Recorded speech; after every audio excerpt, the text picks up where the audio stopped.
Hello everyone, welcome to my channel Shiksha the Easy Learning. Class 7 CBSE NCERT based book Honeycomb Unit 1 3 questions Part 2. Let us begin. The king turned round and saw a bearded man running towards them.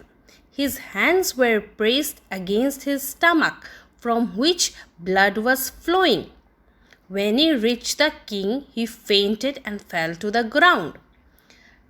राजा मुड़ के देखता है, एक दाढ़ी वाला इंसान उनके तरफ दौड़ते हुए आता है और वो इंसान अपने पेट को अपने दोनों हाथ से दबाए हुए रखता है, जिससे काफ़ी खून बहता रहता है. जब वो इंसान राजा के पास पहुंचता है, वो बेहोश हो जाता है और ज़मीन पर गिर जाता है. The king and the hermit removed the man's clothing and found a large wound in his stomach. राजा और हर्मिट दोनों एक दूसरे की मदद लेते हुए वो इंसान का कपड़ा उतारता है. उतारते हुए देखता है कि उसके पेट में, उसके स्टमक में एक बहुत बड़ा ज़ख्म होता है या घाव होता है. The king washed and covered it with his handkerchief, but the blood would not stop flowing. राजा उसके घाव को साफ करता है और उसे अपने रुमाल से कवर कर देता है, लेकिन खून बहना बंद नहीं होता है. The king redressed the wound until at last the bleeding stopped. राजा वापस उसको redress करता है, वापस उसको खून रोकने के लिए वापस से दबाता है. तब तक करते रहता है राजा, तब तक जब तक खून बहना बंद नहीं होता है. The man felt better and asked for something to drink. वो इंसान को थोड़ा अच्छा महसूस होता है और वो कुछ पीने को मांगता है. The king brought fresh water and gave it to him. तभी राजा ताज़ा पानी लाके उसे पीने को देता है. By this time the sun had set and the air was cool. और इस वक्त को जो सूरज होता है वो छिप जाता है और वातावरण भी काफ़ी ठंड हो जाती है. The king with the hermit's help carried the wounded man into the hut and laid him on the bed. King और हर्मिट दोनों मिलके वो चोटिला इंसान को हट के अंदर ले जाता है. हट किसका रहता है? हर्मिट का रहता है. एक छोटा सा कुटिया, उसके अंदर ले जाके बिस्तर पे उसे लेटा देता है. The man close his eyes and ले क्वाइट. वो इंसान, चोटिला इंसान, अपनी आंखें बंद करके और बिस्तर पे शांत लेटा हुआ रहता है. The king tired by his walk and the walk he had done lay down on the floor and slept through the night.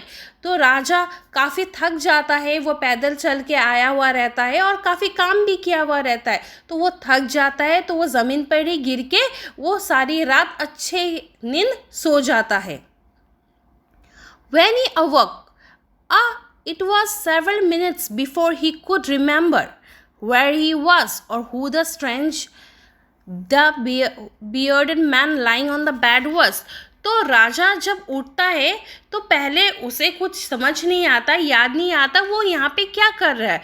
फिर कुछ ही टाइम वक्त उसे पता चलता है कि अच्छा वो तो यहाँ पे हर्मिट से मिलने आया था और यहाँ पे उसे चोटिला इंसान मिला जो कि उसके अभी बगल में सोया हुआ है. Forgive me, said the bearded man in a weak voice when he saw that the king was awake. Forgive me, मुझे माफ़ कर दो. ये किसने कहा? bearded man ने. वो चोटिला इंसान बहुत धीमी सी आवाज़ में बोलता है, मुझे माफ़ कर दीजिए, जब वो देखता है कि राजा उठ गया है. I do not know you and have nothing to forgive you for, said the king. राजा कहता है, मैं तुम्हें नहीं जानता हूँ और तुम्हें माफ़ करने जैसा ऐसा कुछ भी नहीं है.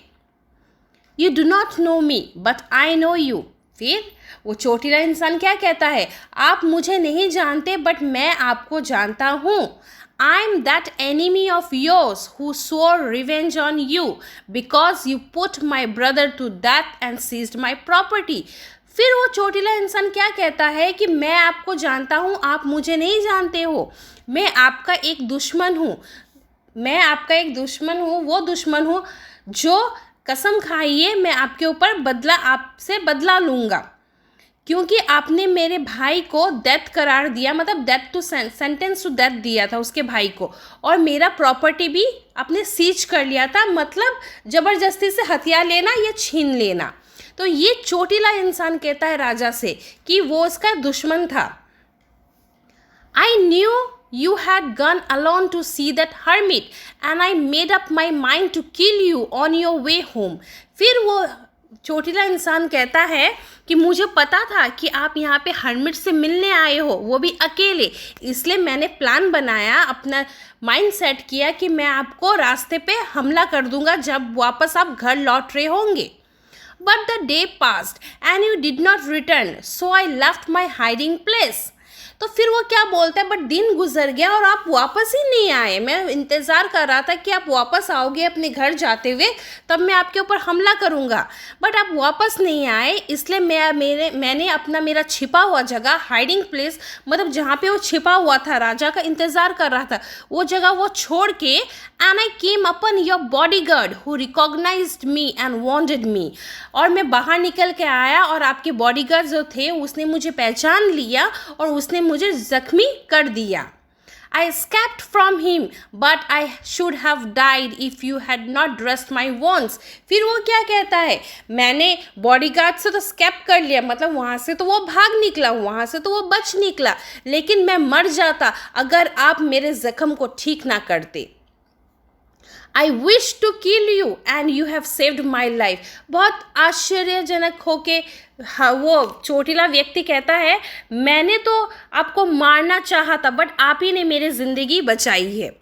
Now if I leave, I will serve you as your most faithful servant and will order my sons to do the same। Forgive me। और फिर आगे वो क्या कहता है चोटिला इंसान, अगर मैं अभी बच जाता हूँ, अगर मैं अभी जीता हूँ, तो मैं अपनी सारी ज़िंदगी आपके लिए एक सच्चा सेवक बन के रहूँगा, एक वफादार सेवक बन के रहूँगा, और मेरे बच्चों को, मेरे उनके जो लड़के होंगे या लड़के जो है उसके, वो भी आपके लिए एक वफादार सेवक बन के ही अपनी ज़िंदगी गुजारेंगे, मुझे माफ़ कर दो। The king was very happy to have made peace with his enemy so easily and to have won him over as a friend। राजा काफ़ी खुश हो जाता है। वो खुश इसलिए हो जाता है क्योंकि उसका जो दुश्मन था वो अब नहीं रहा और वो एक दोस्त में बदल गया। He not only forgave him but said he would send his servants and his own doctor to look after him and he promised to give back the man his property। और राजा आगे ये भी कहता है, राजा सिर्फ उसे माफ़ी नहीं करता है बट ये भी कहता है कि वो अपने सर्वेंट्स, मतलब सेवक और डॉक्टर को, अपना जो उसका पर्सनल डॉक्टर, उसको भेजेगा चोटिला इंसान के पास, और उसे ये भी वादा करता है कि जो प्रॉपर्टी उसने हथियार ली थी, जो राजा ने उसे छीन लिया था, वो भी उसे वापस कर देगा। Leaving the wounded man, the king went out of the hut and looked round for the hermit। राजा उस चोटिला इंसान को अंदर छोड़ते हुए बाहर निकलता है और आके हर्मिट को ढूंढता है। Before going away, he wished once more to get answers to his questions।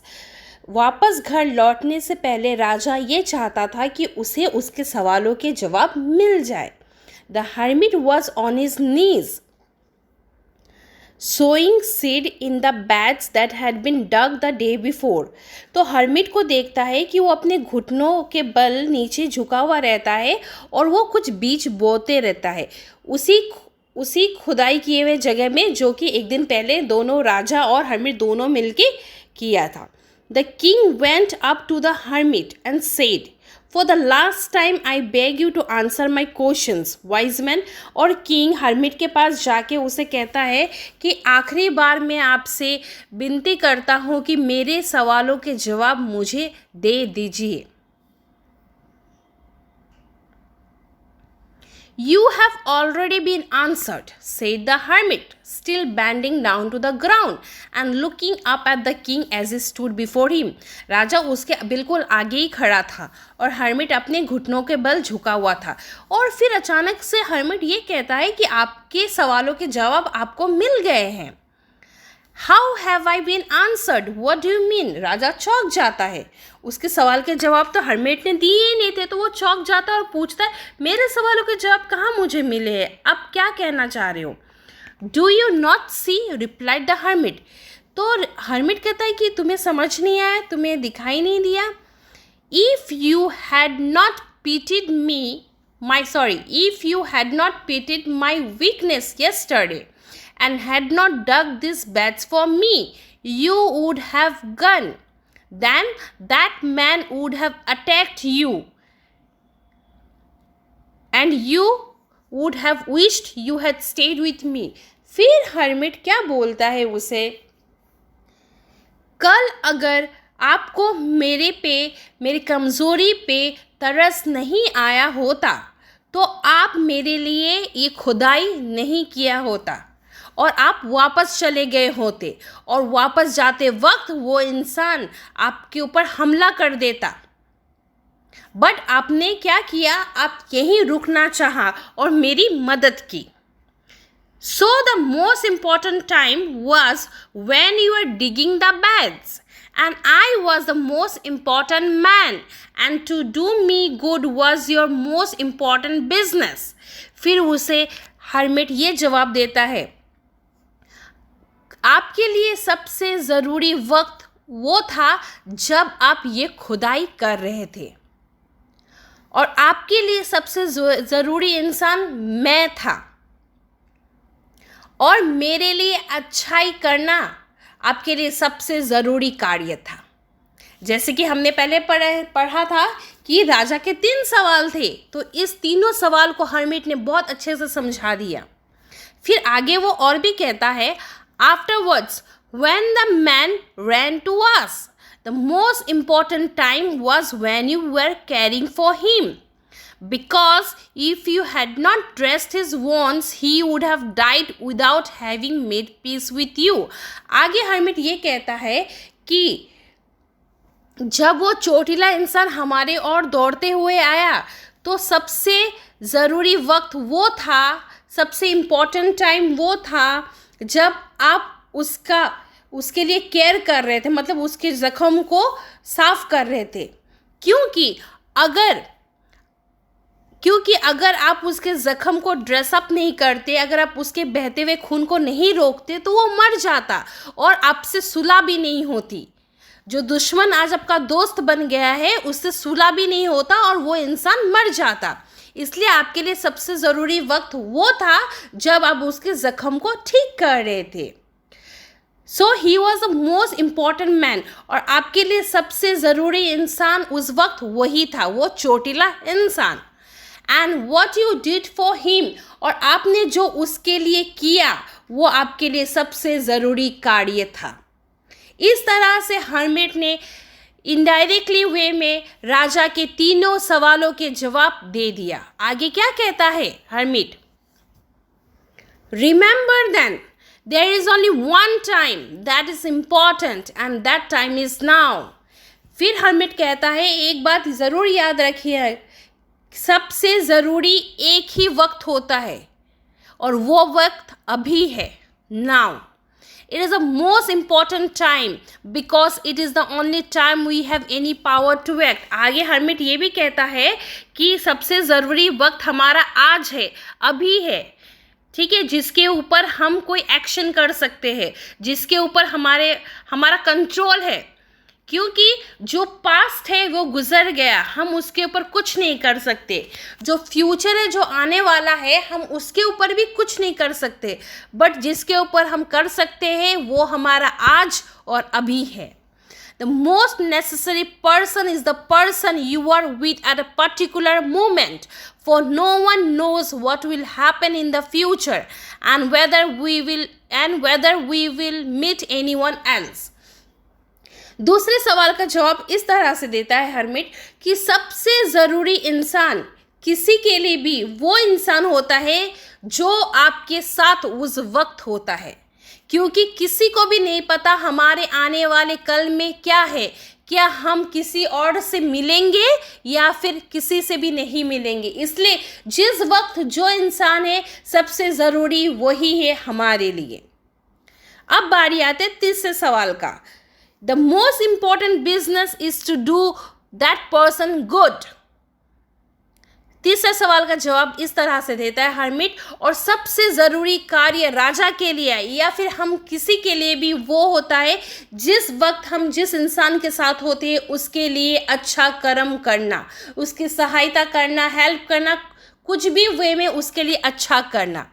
आगे वो कहता है because we were sent into this world for that purpose alone.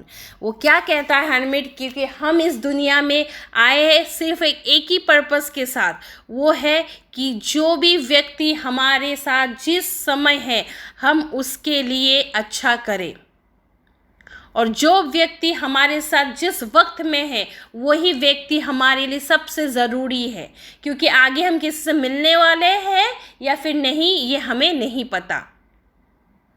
और सबसे ज़रूरी हमारा कोई वक्त है तो वो है आज और अभी, जिसके ऊपर हमारा पावर है या फिर कंट्रोल है।